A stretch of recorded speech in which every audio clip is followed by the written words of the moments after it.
What if the currency you trust today is already living on borrowed time and history has seen it end this way before? History offers a blunt answer. Monetary collapse is not an exception triggered by incompetence or chaos. It is the rule. Across centuries of documented financial systems, fiat currencies follow a predictable arc: creation, expansion, overuse, and extinction. According to historical monetary studies tracking thousands of issued currencies, the average lifespan of a fiat currency is approximately 27 years. Some last 15. A few survive 50. Almost none survive forever. The evidence is overwhelming. More than 99% of all currencies that have ever existed no longer exist today. The Roman denarius, once the backbone of an empire, was debased into irrelevance by the 3rd century. The French livre collapsed during the Revolution in 1795. The German mark lost 98% of its value between June 1922 and November 1923, falling from 320 marks per dollar to 4.2 trillion. In 2008, Zimbabwe printed a $100 trillion note. By 2018, Venezuela's bolivar had lost over 99.9% of its purchasing power. Lebanon's pound collapsed from a fixed rate of $1,500 per dollar in 2019 to over $89,000 by 2023. Different countries, different eras, identical outcomes. What these cases share is not politics or culture, it is arithmetic. Governments spend more than they collect. Debt compounds faster than productive growth. Money is printed to bridge the gap. Purchasing power erodes. Confidence breaks. Collapse completes. This sequence has repeated for over 2,000 years. This is why the critical question is never if a currency will fail. That question was answered long ago by history. The only questions that matter are when it happens and where you are positioned when it does. Are you standing inside the system when purchasing power evaporates, or outside it, protected by assets that history has proven can survive? Before we move into the mechanics, the stages, and the assets that endure, welcome to GB Economy, where we provide in-depth analysis of economics, finance, and the laws that govern markets. Don't forget to like this video to support the channel and subscribe to GB Economy to receive lasting value. Following that historical reality, the next question becomes unavoidable. If currency collapses the rule, does it follow a recognizable sequence, or is it chaos disguised as fate? The answer, proven repeatedly across centuries, is that monetary collapse follows a structured, 5-stage pattern. Not metaphorical, not political, mathematical, and it has repeated with near-perfect consistency in every major fiat failure on record. Stage 1 always begins the same way. Governments spend more than they collect. This is not immediately catastrophic. In Weimar Germany after World War I, fiscal deficits expanded to cover war reparations and social obligations. In the United States, federal debt rose from $5.7 trillion in 2000 to over $31 trillion by 2023. In Lebanon, public debt exceeded 150% of GDP by 2018. The trigger is never collapse, it is imbalance. Spending quietly outruns revenue. Stage 2 follows predictably. Money printing fills the gap. When taxes and borrowing reach political or structural limits, central banks step in. Between 1919 and 1923, the German Reichsbank increased the money supply exponentially. Zimbabwe printed money so aggressively that M3 growth exceeded 0% by 2008. Venezuela redenominated its currency multiple times between 2008 and 2018, deleting zeros while printing faster each cycle. Printing is sold as temporary relief. It never is.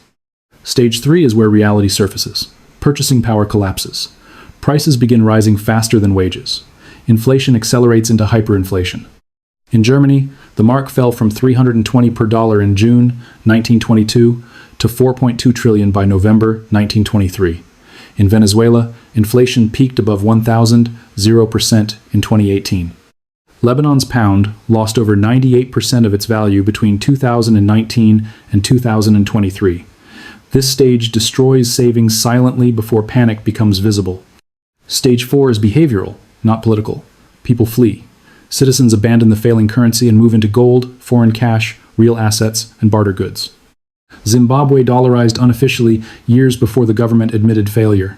Venezuelans transact in US dollars today. Turkish gold deposits doubled within months in 2024 as inflation surged. This is not ideology, it is survival.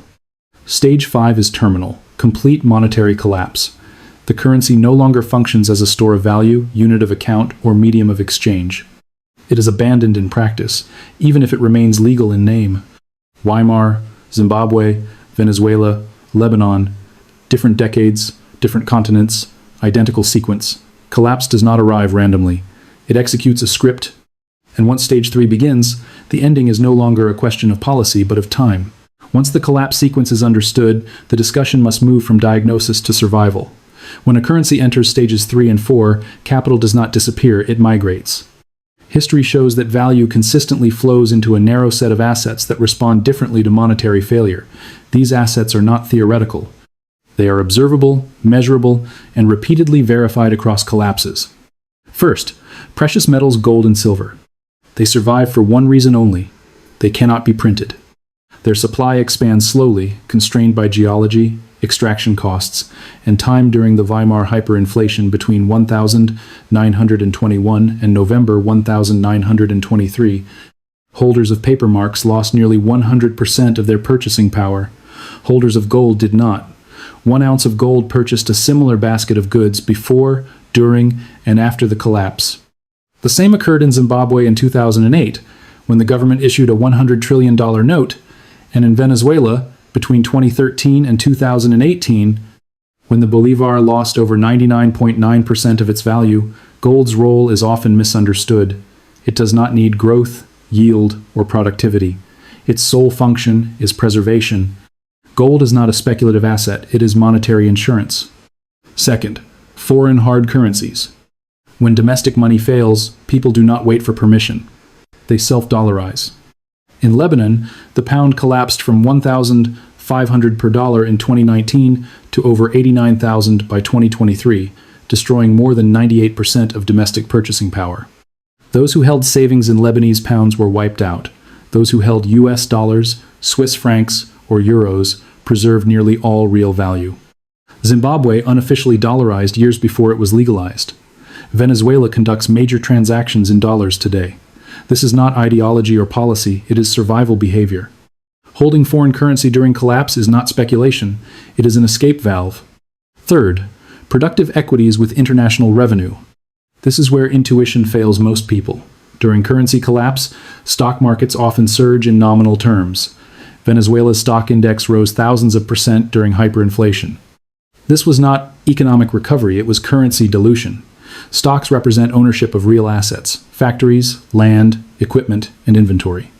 As the currency weakens, the nominal price of these assets rises. However, survival is conditional. Only companies earning foreign currency or export revenue maintain real value. Firms selling exclusively into the domestic market see real profits collapse even as share prices rise. Research from Latin America's debt crisis in the 1980s and Asia's 1998 crisis confirms the same result. Export-capable firms survive, domestic-only firms fail. Fourth, consumables and barter goods. When monetary systems freeze, trade does not stop, it reorganizes. Post-World War II, Germany abandoned the Reichsmark and traded cigarettes, coal, and food. In Venezuela, fishermen traded fish for flour. Food, medicine, fuel, batteries, and tools hold immediate value. These goods provide tactical liquidity, not long-term storage. They are essential during acute breakdown phases but unsuitable as enduring stores of wealth because they are consumed. Fifth, agricultural land. Land produces calories, the one asset humans cannot replace. During the Great Depression and modern collapses alike, those with access to food production survive better than urban populations. However, land carries severe risks. It is illiquid, visible, taxable, and politically vulnerable. Zimbabwe's land seizures beginning in 2000 destroyed agricultural output by more than 60%. The most resilient land assets are those producing export crops or located outside collapsing monetary jurisdictions. The pattern is clear. Value does not vanish in collapse, it concentrates. The mistake is assuming all assets behave the same. History proves they do not. If understanding what survives is about preservation, then understanding what fails is about avoidance. Certain assets are not merely risky during monetary collapse, they are systematically destroyed. And at the top of that list, without exception, are claims denominated in the collapsing currency itself. First, bonds and fixed income instruments in domestic currency. When you hold a government bond, a treasury note, or any fixed income security denominated in local money, you are not holding an asset, you are holding a promise. Specifically, you are a creditor to a state whose currency is losing value. Inflation turns that promise into a mathematical trap. In Weimar Germany, holders of war bonds issued in marks saw their investments reduced to nothing between 1,921 and 1,923, as hyperinflation erased both principal and interest. In Argentina's 2001 default, bondholders faced nominal haircuts exceeding 70%, followed by years of litigation, only to recover a fraction of real value. In Zimbabwe, domestic government debt became irrelevant as inflation exceeded 0% in 2008. Inflation does not renegotiate contracts, it annihilates them. When the unit of repayment collapses, so does the claim. Second, bank deposits held in domestic currency. This is the most deceptive failure because it happens quietly. The balance does not disappear. The number on the screen remains. What vanishes is purchasing power. In Lebanon, depositors who held savings in Lebanese pounds in 2019 retained less than 2% of their real value by 2023, as the currency fell from 1,500 to over 89,000 per dollar.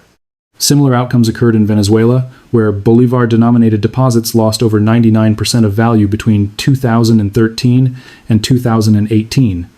In these cases, banks did not fail in the dramatic sense. They continued operating while depositors were impoverished in slow motion. This is the core misunderstanding. People equate nominal stability with safety. History shows the opposite.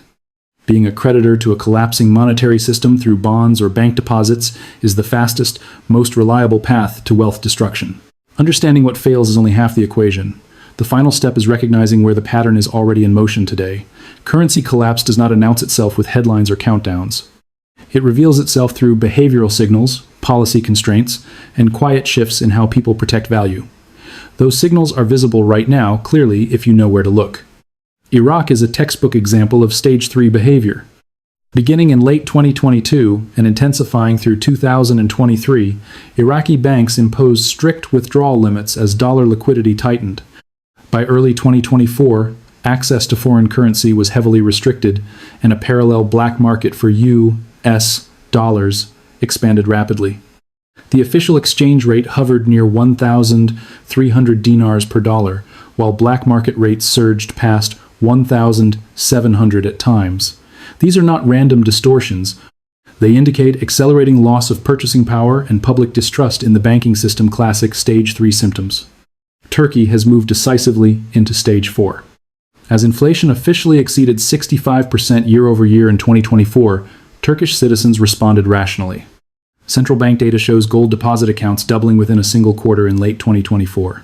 This is not speculation, it is flight. When households abandon currency and rush into precious metals en masse, it signals a population no longer willing to store value in domestic money. Currency substitution has begun, even if the system remains intact on paper. Lebanon has already completed Stage 5. Between 2019 and 2023, the Lebanese pound collapsed by more than 98%, falling from a long-standing peg of 1,500 per dollar to over 89,000. Banks remain technically open, but deposits are functionally trapped.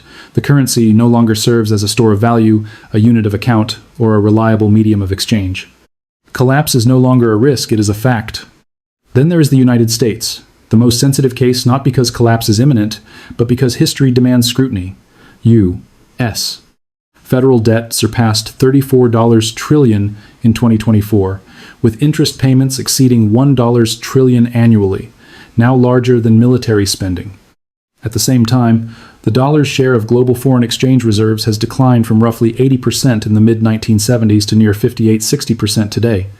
This mirrors the long decline of the British pound after 1913, when Britain transitioned from the world's largest creditor to a net debtor within decades. History is unequivocal on one point. No reserve currency lasts forever. The warning signs never look dramatic at first. They look like debt, deficits, and quiet shifts in behavior. The pattern does not ask for belief. It only asks whether you are paying attention while it runs. Seeing the pattern in motion does not require panic, it requires discipline. History is clear on this point. The individuals and institutions that survived past currency collapses were not the ones who predicted the exact date of failure. They were the ones who positioned themselves before certainty arrived. Strategic preparation is not emotional, it is mathematical. The first mistake is assuming survival requires abandoning everything domestic. It does not. Even during severe collapses, portions of the local economy continue to function. In Weimar Germany, businesses that exported goods remained viable long after the mark failed. In Venezuela, companies with dollar revenue streams survived, while purely domestic firms collapsed. The objective is not escape, it is risk distribution. The second and more dangerous mistake is concentration.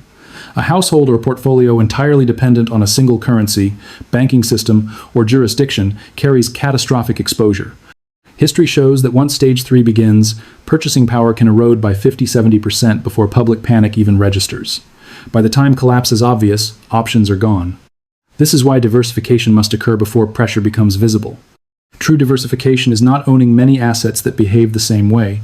It is holding different forms of value that respond differently to monetary stress. Precious metals protect against debasement. Foreign currency assets hedge currency-specific failure. Productive equities with international revenue preserve real ownership.